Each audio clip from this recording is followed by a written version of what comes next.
Hola, sean bienvenidos a este podcast. No me es un poco ridículo decirlo, pero es un video que vamos a hablar en una conversación sobre un tema que caracterizaba la sociedad norteamericana durante los principios del siglo XX y finales del XIX. Sobre todo su relación con Estados Unidos y las empresas estadounidenses. Muy bien. Más adelante especificaremos sobre qué caso en particular nos estamos refiriendo. Pero por el momento adelantaré que se trata sobre uno de los casos que involucra a la United Fruit Company y su monopolio de producción de frutas en las llamadas repúblicas bananeras. Si alguien quiere empezar dando el contexto sobre esta situación. Sí, bueno, a mí me gustaría comenzar hablando sobre esta idea de las repúblicas bananeras, que es un término bastante sonado, ¿no? Todavía suena bastante. Este término proviene justamente de la relación que tenía esta compañía con algunos países latinoamericanos, que como bien comentaba Mario, pues es bastante característico de algunos países centroamericanos, caribeños, cuyas materias primas en gran parte eran pues frutas, como en el caso de Colombia, que eran los plátanos. Que bueno, fue estamos hablando de la década de 1920, donde Colombia no tenía tanto capital, tanta tecnología. Entonces, digamos que la United Fruit Company se aprovechó de eso para establecer una relación ahí como que bastante explotadora con el que, digamos, el gobierno colombiano terminó aceptando y terminó sacándole algún provecho, pero me gustaría si alguno de ustedes pudiera comentar más o menos en qué consistía el provecho que sacó el gobierno colombiano, ya que la United Fruit Company tenía condiciones bastante explotadoras para sus trabajadores o incluso pues para las tierras colombianas, se apropiaban mucho de la riqueza. Entonces, ¿por qué se permitió esto? Quisieras saber un poco más al respecto. Pues bueno, inicialmente, pues en principio la condición de los trabajadores era mala directamente. Tuvieron una relación ahí complicada en el sentido de que el gobierno colombiano obviamente sabía que se necesitaba esa inversión para la economía nacional, pero tampoco quería dejar un poquito solos a sus trabajadores, no los quería dejar así a merced de las mismas empresas que obviamente solo querían sacar provecho de su mano de obra. Entonces, elaboró algunas leyes que obligaban, por ejemplo, con seguro médico y demás, pero concretamente la United Fruit Company tenía una estrategia que pues no era precisamente ilegal, pero pues sí era como algo medio sucio, que es que se deslindaba de estas responsabilidades mediante un sistema como de contratos o subcontratos. Eran contratistas que eran ellos los que contrataban a los trabajadores para que la United Fruit Company no tuviera que tener la responsabilidad de cumplir con la ley colombiana. Entonces los trabajadores, más bien quien respondía por los trabajadores era esta compañía. Pues eso es como que en un inicio la condición que ya es precaria de los trabajadores. Obviamente la nación colombiana pues sí tuvo que haberle sacado algún provecho, ¿no? Considero que esta problemática de los subcontratos, que se le llamaban ajusteros, que eran estos contratistas que iban reclutando a trabajadores, fue uno de los mayores problemas, debido a que, pues, como mencionó Ariel,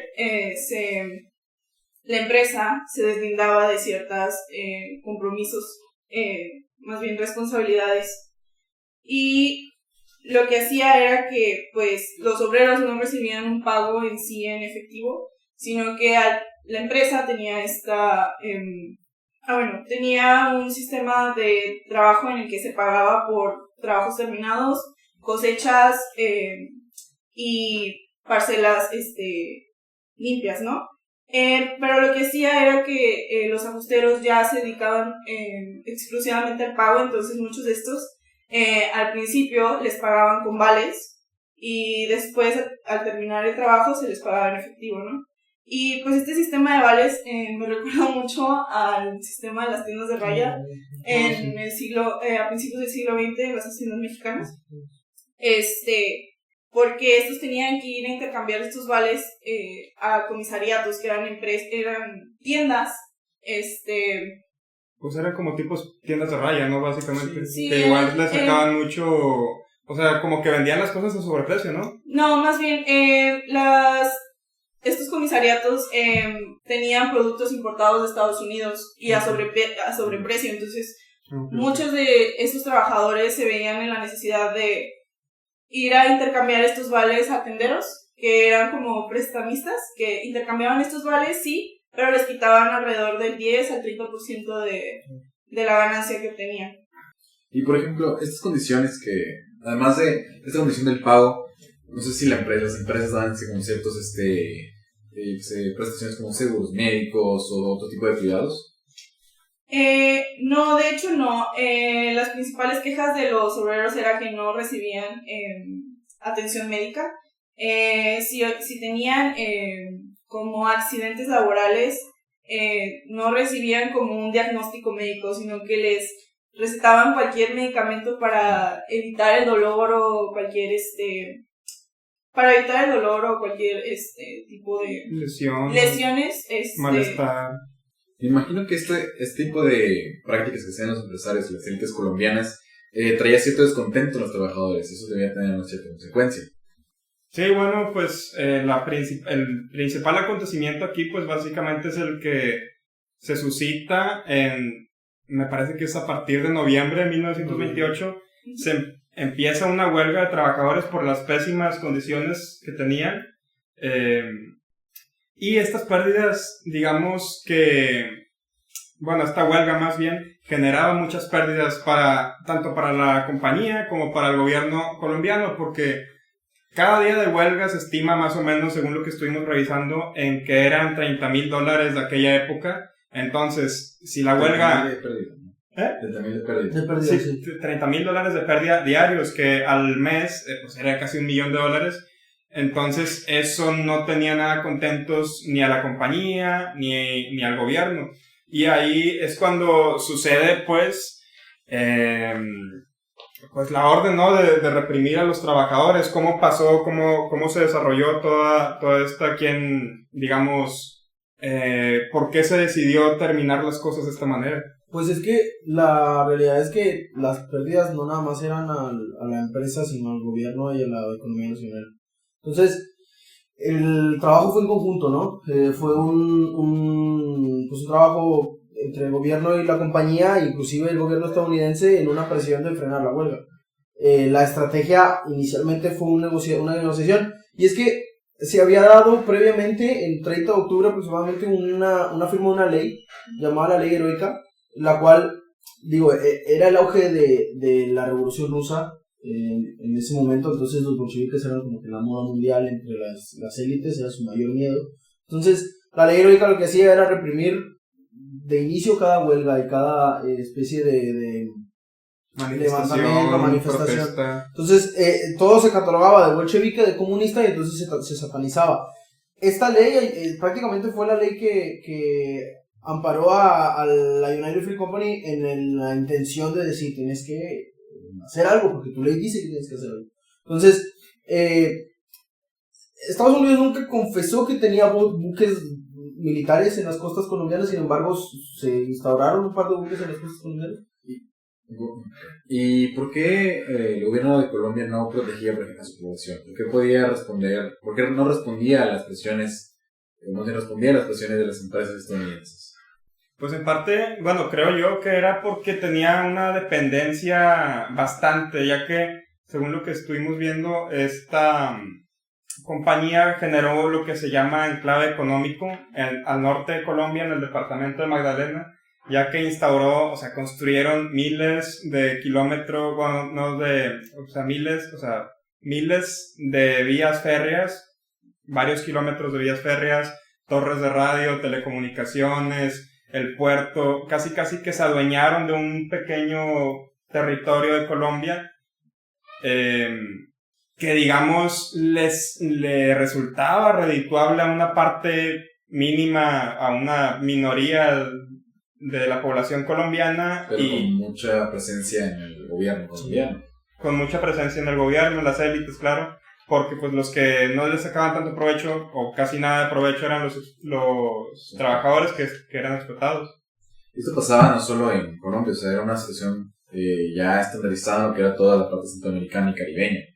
Como también está en el caso de varios países centroamericanos, donde todo el sistema de ferrocarriles era propiedad de la misma compañía.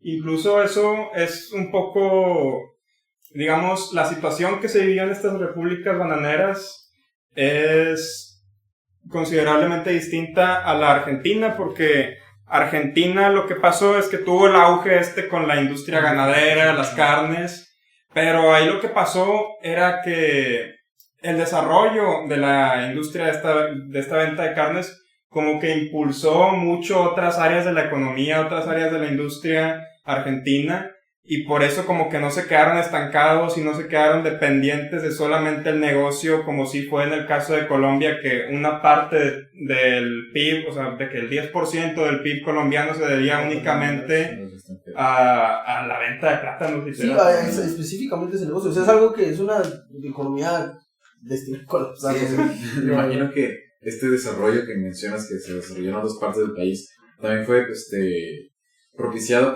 por la élite que se benefició, autóctona del país, ¿no? Porque así no nacionalizada del país, no fue desarrollada por los mismos extranjeros, como en el caso de las bananeras, ¿no?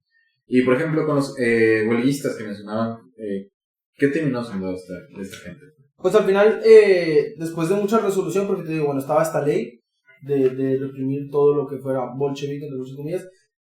El gobierno, inclusive, no la ejerció, sí aceptó una negociación. Los que no aceptaban negociaciones fueron los huelguistas. Ellos estaban firmes en sus estatutos y convicciones. Inclusive encontramos prensa muy variada, porque hay prensa más liberal en el sentido de que aceptaban que los trabajadores pues estuvieran seguros, cobraran dignamente, se eliminara este sistema de subcontratistas, ¿cómo se llama? Ajusteros.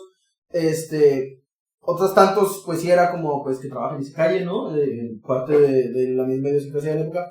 Pero al final, bueno, después de muchas negociaciones fallidas, también la prensa ayudó, porque a la capital llegaban informes de que los huelguistas habían tomado de rehén a la esposa de no sé quién, habían atacado a tal funcionario, cosa que pues la realidad es que no era cierta. Estaban simplemente plantados en una plaza, no querían trabajar, el hecho de que no trabajaban hacía que perdieran millones, entonces ahí estaba el problema. Sí, según yo lo que estaba viendo era que pues se implementó, digamos, como una campaña de desinformación, ¿no? Por la prensa, al menos. Había un periódico que se llamaba La Patria, que reportó como 8 muertes, y hubo otros periódicos que reportaron de que 200, otros, no sé, 1000, 2000, y al final, pues la gente estaba como confundida porque ya no sabía si eran 8, o si eran 50, o si eran 1000, o cuántos eran. Pero luego nos encontramos un documento expedido por el propio gobierno de Estados Unidos, donde sí reconocía que eran más de 1000 muertes. Y luego otra cosa es que, pues básicamente, a lo que tengo entendido es que estaban los huelguistas en cierta parte del departamento de Magdalena, y el ejército colombiano llegó y les dijo algo así como que fuera aquí, si no están fuera todos en 5 minutos, nosotros vamos a empezar a disparar. Y pues acabó en una masacre que ahorita pues todavía no se olvida, ¿no? No se ha olvidado este acontecimiento, que igual pasó similar en Costa Rica, en Honduras, en Guatemala incluso se financió un golpe de estado por parte de esta compañía, cosas así. Entonces sí, es importante repasar este tipo de sucesos porque marcan una generalidad en casi toda Latinoamérica, ¿no? Esta situación se vio como, no solo en las empresas fruteras, sino en empresas mineras, en empresas ganaderas, ¿no? En el caso de México, por ejemplo, pasaba mucho con lo que era el petróleo y la minería. Sí, básicamente los recursos primarios de cada país. Sí, o sea, Estados Unidos, como una nación joven, antes de convertirse en la primera potencia que es ahora mismo, que se avanzaba, llegó a esa posición a base de extraer los recursos y drenar las posibilidades de los demás países. Las posibilidades de desarrollo, no los dejaban, le tiraban la bota en el cuello y los dejaban. Exacto, o sea, tenía una posición un poco aventajada, y eso que permaneciera aventajada y fuera incrementando su presencia no solo en América, sino en el resto del mundo. Y eso aparte generó muchísima dependencia, porque Colombia en un momento no podía a lo mejor establecer esas redes comerciales o esa industria por su falta de capital o de tecnología, pero igual se siguió quedando estancada porque fue pura explotación, digamos, todo el valor se lo iba quedando Estados Unidos o las élites colombianas. Y este fenómeno pues explica también, o no explica, pero sirve de causa de muchos de estos fenómenos que pasaron en Latinoamérica durante las siguientes décadas. Por ejemplo, las dictaduras de Sudamérica, los procesos revolucionarios, guerrilleros, etc. Que yo podría dar una reflexión final, ¿no? Que para mí, al menos en lo personal, siento que Estados Unidos utilizó al resto de América, Latinoamérica, pues, como una especie de trampolín para competir con potencias europeas. Y bueno, es un calco, o sea, África sufrió lo mismo con Europa y lo había sufrido a lo mejor unos 100 años antes y Estados Unidos como que copió ese sistema. Ajá, ese sistema. Pues tenía todo un continente, pues. Ajá. Bueno, eso sería todo. Muchas gracias por ver nuestra conversación hasta aquí. Esperamos que hayan aprendido algo de todo este proceso y de todo este fenómeno y de este caso en particular. Y nos vemos otro día. Muchas gracias.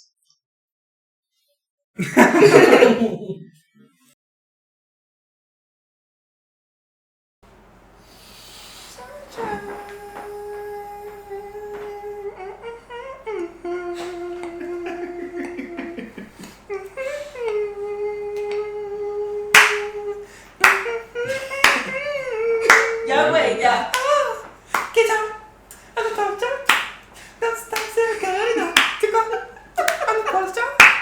Don't stop the girl,